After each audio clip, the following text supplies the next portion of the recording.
3 reasons kung bakit gustong bumili ng mga tao ng mga raw lots.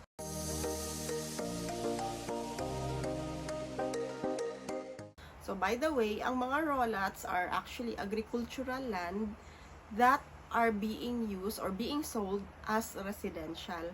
So these agricultural land, supposedly, hindi siya pwedeng ibenta as residential because its purpose is basically for agricultural use.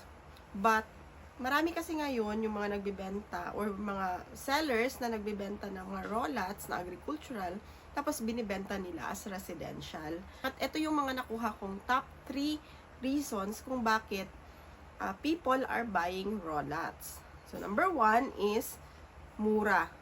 Murang-mura talaga yung mga raw lots. And if you are going to buy raw lots, meron kayong mabibili ng mga 100 square meters, nasa 260,000, nasa